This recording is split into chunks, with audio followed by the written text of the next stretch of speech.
दोस्तों आपने रिसेंटली मेरा एक वीडियो देखा होगा जिसमें मैं अपने पेरेंट्स के साथ इटली में था और मेरा पासपोर्ट लॉस हो गया था। दोस्तों अभी मैं इटली के रोम में हूँ जो कि इटली की कैपिटल है और अनफॉर्चुनेटली मेरा पासपोर्ट यहाँ पर जो पूरा पासपोर्ट बैग था जिसमें मेरा, मेरी मदर का, मेरे फादर का, सभी का पासपोर्ट था। इवन मेरा पीआर भी उसी में था। मेरा जो पोलैंड का पीआर है वो भी उसी में था। वो लॉस्ट हो चुका है। इस बात को ऑलरेडी 3 महीने हो गए। मेरे पेरेंट्स वापस इंडिया चले गए थे और as I work in Poland तो मैं फिर पोलैंड वापस आ गया था ईसी के बेसिस पर, जो कि मुझे इंडियन एम्बेसी ऑफ रोम ने दिया था। बट क्या आप बिलीव करेंगे कि 3 महीने हो जाने के बाद भी अभी तक मेरे पास मेरा फ्रेश पासपोर्ट नहीं है। और ये क्यों नहीं है, ये पूरी डिटेल्स मैं आपको इस वीडियो में बताऊंगा। तो जैसे ही मैं रोम से पोलैंड वापस पहुंचा था, मैंने यहाँ की इंडियन एम्बेसी को सबसे पहले एक ईमेल कर दिया था कि मेरा ऐसा ऐसा केस है, पासपोर्ट लॉस हो गया था इटली में और अभी मैं पोलैंड वापस पहुंच चुका हूं और मैं आपकी हेल्प चाहता हूं कि आप मुझे दोबारा से फ्रेश पासपोर्ट जनरेट करा के दें और क्या क्या डॉक्यूमेंट्स हैं, मैं सारे डॉक्यूमेंट्स देने को तैयार हूँ। तो उस मेल का रिप्लाई लगभग मेरे पास 1 वीक बाद आया और उन्होंने मुझसे कहा कि आपने यहाँ पर आकर गलती की है, आपको डायरेक्टली इंडिया वापस चले जाना चाहिए था इटली से। ताकि फिर हम हेडक्वार्टर से जी वो डायरेक्शन ले सके कि हम आपको क्या वो दे सकते हैं सर्विस। अदरवाइज आपको इस ईसी के साथ इंडिया ट्रैवल करना होगा। अच्छा क्योंकि कोई भी एम्बेसी एडवाइस नहीं करती किसी को इसी देके कि आप दूसरे यूरोपियन कंट्री चले जाओ। जी, आपकी जो गवर्नमेंट की मिनिस्ट्री ऑफ एक्सटर्नल अफेयर्स की वेबसाइट है, इवन जो रोम की भी वेबसाइट है, मैं उस सेम मेल पे आप अगर चेक करेंगे ना तो उस पर लिंक है। तो अच्छा। उस पे जो पॉइंट नंबर 12 था उसमें ये था कि अगर किसी के पास रेजिडेंट कार्ड है थर्ड कंट्री का और उसका पासपोर्ट चोरी हो जाता है तो फिर इंडियन एम्बेसी उसको हैंड रिटन पासपोर्ट दे सकती है और वो उस थर्ड कंट्री ट्रैवल कर सकता है। जी देखिए, आपके पास जो ये वाइट पासपोर्ट है इसमें लिखा हुआ है this should be used to travel to India only. Document के अंदर लिखा हुआ है। इसको सबसाइड करने, सुपरसीड करने के लिए अब कोई भी वेबसाइट कुछ नहीं होती। जी ये एक फैक्ट है। जी, this should be used to travel to India only. Embassy of India Rome reply करेगी, उसके बाद हम कुछ कर पाएंगे।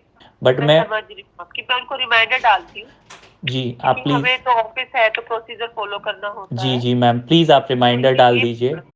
ऑलरेडी रोम की जो इंडियन एम्बेसी थी उन्होंने इसी में लिख कर दिया था कि ये वो जो ईसी इशू कर रहे हैं वो रोम से क्राको जाने के लिए वैलिड है। तो उस पर स्पेसिफिकली रिमार्क्स लिखी हुई थी। इटली से जैसे ही मैं पोलैंड वापस पहुंचा था, मैंने यहाँ की लोकल एम्बेसी को, जो इंडियन एम्बेसी है यहाँ पर, वहाँ पर रिपोर्ट कर दिया था सेम डे। और उसके बाद में फिर मेरे पास रिस्पॉन्सेज उनके काफ़ी स्लो आए। तो मैंने कंटिन्यूसली फॉलो अप किए। 1-2 बार उनके कॉल आए, उन्होंने मेरे कॉल पिक किए, इश्यू को समझा, बट लेटर पूरी तरह से रिस्पॉन्सेज बंद हो गए। तो 15 डेज़ हो गए थे, 20 डेज़ हो गए थे। उसके बाद मैंने इनके इमरजेंसी कॉन्टैक्ट नंबर पर कॉल किया। I am calling to other numbers, no one is picking the call, so who will help me sir? Because now today preferable is email contact, because calling was good 40 years ago when there was few tourists in Poland. Now there's 20,000, so that's we prefer emailing. So in emails they are not responding, means the team is not responding. It means there's a queue of people, and of course this is it may be inconvenient. Yes. So when should I can tell you whom I trying to connect. I'm connecting with Mr. and the counselor wing cons.warsaw at me.govn, project.warsaw, but no response, sir. Yes, and I'm sorry, I'm not responsible for it. Okay, sir. So who is Mr. Krishnendu Banerjee? He's the first secretary. He is first secretary. Yes. Okay. Thank you. Thanks for confirming. Thank you. मैं Krakow में हूँ और सुबह का लगभग 6 बजा है और मैं यहाँ से जा रहा हूँ वर्सो। तो सुबह काफ़ी जल्दी उठना पड़ा और अब वर्सो की तैयारी। आई होप कि आज मेरा काम बन जाएगा, एटलीस्ट ईसी तो मुझे मिल ही जाएगा। तो ट्रेन मेरी आ चुकी है और अब मैं ट्रेन बोर्ड करने जा रहा हूँ। बोगी नंबर है 346 और ये जाएगी वर्सो।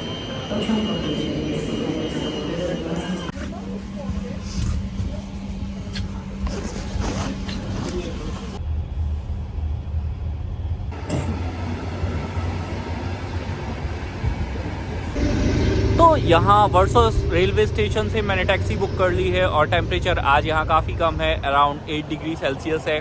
और अब मैं जा रहा हूँ इंडियन एम्बेसी। तो इंडियन एम्बेसी जो वर्सो की है वो यहाँ रेलवे स्टेशन से लगभग 8 किलोमीटर दूर है और अभी मैं जा रहा हूँ एम्बेसी के अंदर।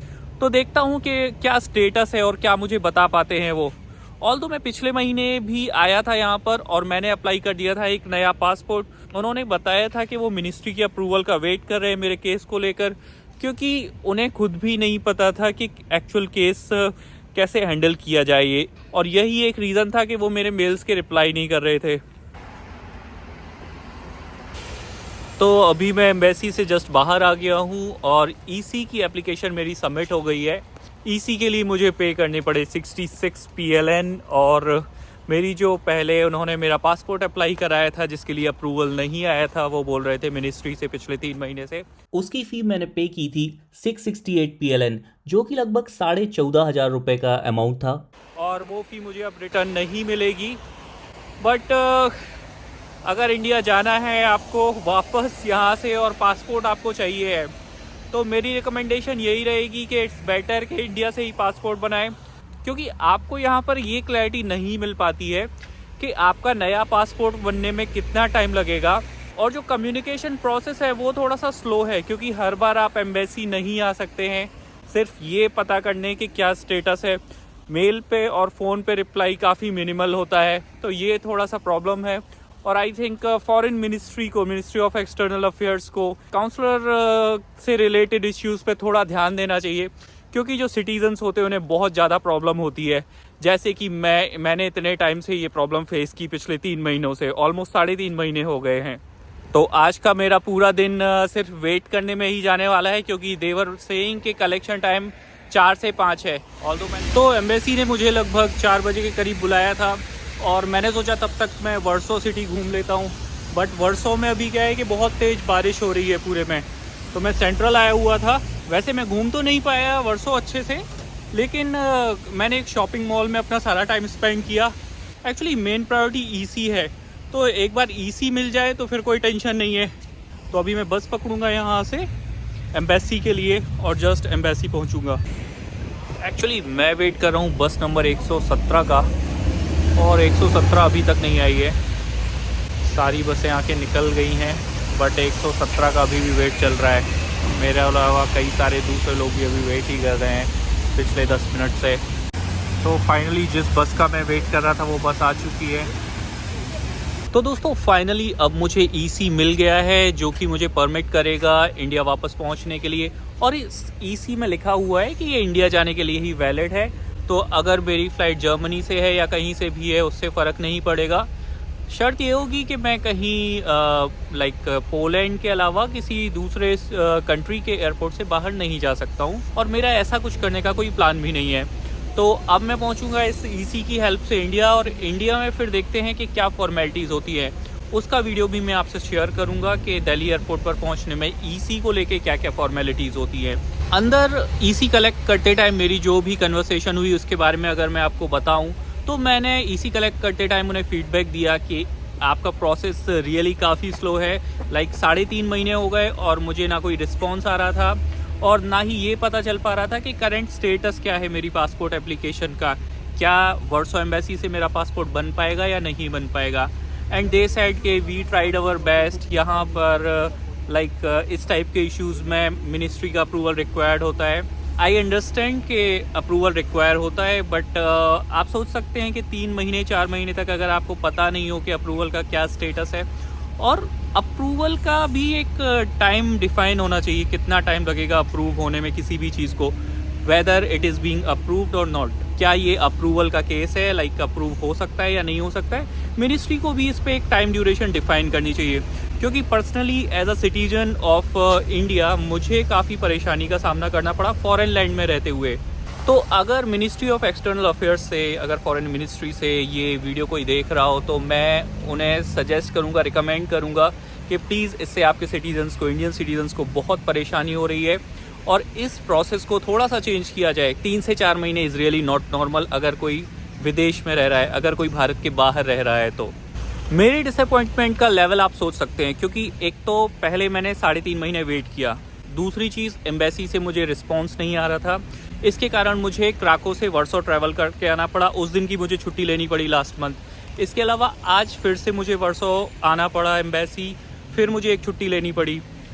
और अगर किसी के पास पासपोर्ट नहीं है तो वो दूसरे डॉक्यूमेंट्स कैसे कंप्लीट करेगा, वो अपने वीज़ा के क्राइटेरियाज़, अपने जॉब के क्राइटेरियाज़ कैसे फुलफ़िल करेगा। इस बात के बारे में भी गवर्नमेंट को विचार करना चाहिए, इंडियन गवर्नमेंट को और फॉरेन मिनिस्ट्री को। बेसिकली ये काउंसलिंग को लेके मुझे लगता है कहीं पर थोड़े से सुधार की ज़रूरत है। तो अगर ये सुधार होता है तो एज अ सिटीज़न हम सभी इंडियंस के लिए बहुत अच्छा होगा। दोस्तों, मेरे केस में इंश्योरेंस से भी मुझे कोई ख़ास मदद नहीं मिली। तो मेरा जब पासपोर्ट लॉस हुआ था इटली में, एक्चुअली मैंने इंश्योरेंस ले रखा है बजाज का, तो बजाज को मैंने जो इटली का नंबर था उस पर कॉल किया और वो नंबर एक्चुअली बंद था, वो नंबर सर्विस में ही नहीं था। तो फर्स्ट थिंग ये प्रॉब्लम हुई थी। सेकंड थिंग कि मैं कंटिन्यू बजाज से मैंने फॉलोअप किया क्योंकि इसमें पासपोर्ट लॉस का भी कवरेज था। बट बजाज ने जो मुझे हेल्प करने की बात कही, उन्होंने कहा कि हम आपके पासपोर्ट की जो फ़ी लगेगी वो दे देंगे। बट द हैक इज़ कि अगर आपका पासपोर्ट जैसी चीज़ खो जाती है तो एम्बेसी इतनी इजी गोइंग तो होती नहीं है कि वो आपको तुरंत से नया पासपोर्ट प्रिंट करके दे देंगी।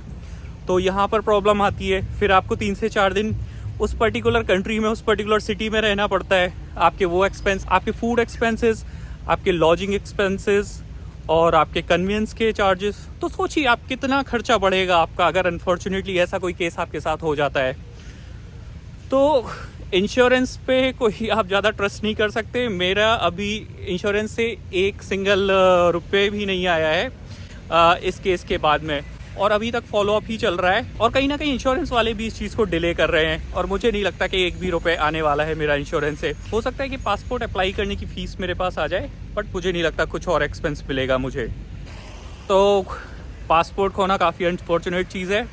ना ही आपको एम्बेसी का प्रॉपर सपोर्ट मिलेगा, ना ही आपको इंश्योरेंस का सपोर्ट मिलेगा।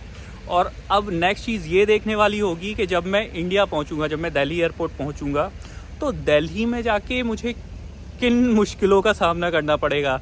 आपकी क्या राय है, आप मुझे कमेंट सेक्शन में बताएं। अगर आपने अभी तक मेरा पासपोर्ट लॉस का जो फर्स्ट वीडियो है, जो कि मेरा रोम में पूरा स्ट्रगल है, अगर वो आपने अभी तक नहीं देखा हो तो आप डेफिनेटली डिस्क्रिप्शन में उसकी लिंक आपको मिल जाएगी, वो वीडियो देखें और आप देखिए वो स्ट्रगल, आप भी उसको फील कर पाएंगे और नेक्स्ट टाइम से आप भी अपना पासपोर्ट बहुत संभाल के रखेंगे। तो अभी मैं हूँ पोलैंड के क्राको में और यहाँ से मैं इंडिया जा रहा हूँ, लेकिन नॉर्मल पासपोर्ट पर नहीं, मैं जा रहा हूँ इमरजेंसी पासपोर्ट पर। और अब मुझे ये देखना है कि आने वाले टाइम में, यानी कि चेक इन के टाइम में, सिक्योरिटी चेक के टाइम में और इंडिया में एंट्री करते टाइम क्या क्या फॉर्मेलिटीज़ होंगी और क्या मुझे कोई एक्स्ट्रा स्ट्रगल तो नहीं करना पड़ेगा जो स्ट्रगल मैंने ओरिजिनल पासपोर्ट लॉस्ट होने पर किया था। और ईसी यानी कि इमरजेंसी पासपोर्ट मिलने पर भी मुझे कई सारी प्रॉब्लम्स आई थी। गाड़ी संख्या 224770 वंदे भारत हजरत निजामुद्दीन। तो दोस्तों, आज पासपोर्ट अप्लाई किए हुए मुझे ऑलमोस्ट 4 मंथ्स हो चुके हैं। 29/12 को मैंने अप्लाई किया था, मींस 29 दिसंबर 2023। इस डेट को मैंने पासपोर्ट अप्लाई किया था और अभी आज है 9 अप्रैल, तो लगभग 4 महीने हो चुके हैं। बट कंटिन्यूसली अगर मैं पासपोर्ट सेवा की वेबसाइट पे अपना स्टेटस देख रहा हूँ तो ये बस मुझे बता रहा है passport application is under review eight regional passport office. मैंने कई सारे ट्वीट्स और ईमेल्स भी किए बट उनका जो रिप्लाई है वो नहीं आ रहा है। और जब मैंने पासपोर्ट ऑफिस जो यहाँ मेरे नियरेस्ट है, वो झांसी है, मैंने वहाँ जाकर बात की तो उन्होंने मुझे बताया कि एम्बेसी ने एक जो फाइल थी वो क्लोज नहीं की। जब मैंने एम्बेसी से ईमेल पे कम्युनिकेशन किया तो एम्बेसी ने बताया कि हम आरपीओ को मेल कर रहे हैं आपके ईसी से रिलेटेड। तो एम्बेसी ने आरपीओ को मेल किया बट स्टिल जो आरपीओ का रिस्पॉन्स है वो सेटिस्फैक्ट्री नहीं आ रहा है। वो मुझे बता भी नहीं रहे कि स्टेटस कहाँ पर है। और कंटिन्यूसली मैं पिछले 4 महीनों से उनसे बस फॉलोअप कर रहा हूँ बट पासपोर्ट मेरे पास अभी भी नहीं है। तो आज 12 अप्रैल हो चुका है और मुझे पासपोर्ट अप्लाई हुए 4 महीने से ज़्यादा ऑलरेडी हो चुका है और मैं आया हूँ यहाँ पर झांसी पासपोर्ट ऑफिस में, बट अभी पासपोर्ट ऑफिस क्लोज़ हो गया है। बाकी इससे पहले भी मैं 4 बार आ चुका हूँ तो मुझे यही बताया गया कि एम्बेसी ने, जो इंडियन एम्बेसी इन पोलैंड है, उसने पुरानी फाइल्स क्लोज नहीं की है। बट अभी लेटेस्ट इंडियन एम्बेसी ने मुझे फिर से रिप्लाई किया मेल पर और ट्वीट पर दोनों पर कि उन्होंने सारी फाइल्स क्लोज कर दी हैं। तो अभी मुझे नहीं पता है कि ये पासपोर्ट मेरा कब बन के आएगा। मैं फिर से कोशिश करूँगा कल यहाँ आने की। सो लेट्स सी कैसा रहता है मेरा फाइनली पासपोर्ट का डिसीज़न और कब मिल पाता है। तो आज है 18 मई 2024 और अभी फाइनली मेरे हाथ में मेरा ये पासपोर्ट आ चुका है। अभी जस्ट डिलीवरी हुई है, पोस्टमैन देके गए हैं, भारतीय डाक से आ गया है ये। तो आप देखिए कि कितना ज़्यादा समय लगता है एक पासपोर्ट आपको अगर लॉस्ट हो गया है आपका, तो उस केस में आपको नया पासपोर्ट बनवाने में।